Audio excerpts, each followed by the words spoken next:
Joining me now is Lauren Fix. She's the editor-in-chief of Car Coach Reports. Lauren, great to see you again. Thanks for having me back. Well, as we just heard, Tesla called Shanghai its most important production center and export hub. Does this influence other foreign EV makers and how they are looking at China right now? Oh, absolutely. They see that China is the largest market for vehicles, and everybody wants a piece of that, whether that be manufacturers from other countries or, of course, the Chinese manufacturers, which are doing really well in that country. BYD, Xpeng, NIO, just a couple of the Chinese EV brands with global recognition. There are so many Chinese EV makers right now. What is driving their popularity both at home and abroad? Well, part of it is the mandates from the Chinese government. They're trying to get people into electric vehicles to reduce pollution.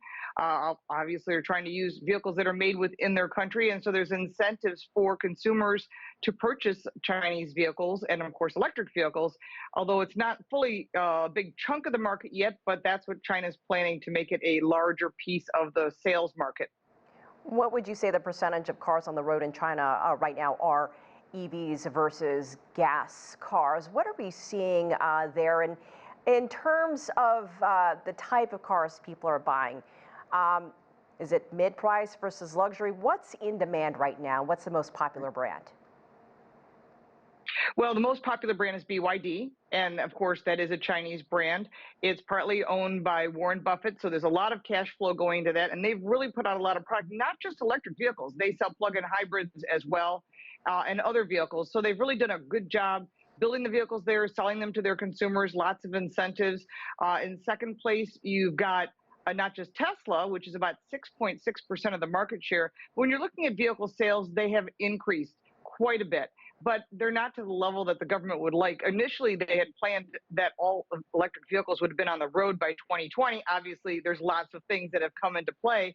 And now they're looking at 20% of all EVs by 2025 and 40% to be all electric sales by 2030. So you can see that that is a huge piece of the market. But remember, they are the largest marketplace. And the US and other countries aren't changing and transitioning as quickly, but that's all part of what their plan is. How are these companies trying to differentiate and stand out from the others? Are they selling certain luxuries? Are they selling certain kinds of technology? What is the it thing to have right now? Well, technology is huge. People want to integrate their phones into their cars, just like you're seeing here in the US. They want to have that Apple CarPlay, Android Auto. They want the technology. They want the safety features, which are really critical, and they want the long battery life. And so, therefore, they're producing cars that people want, which here in the US, it's SUVs. But in other countries like China, it's more cars. There's a luxury market that is huge, and Lincoln and Buick are considered luxury markets, which are U.S. manufacturers in China. They've had huge growth. I don't know if Buick would even be around if it wasn't for the Chinese market. All things to keep an eye on. Lauren Fix, always great to get your take. Thank you so much for joining us.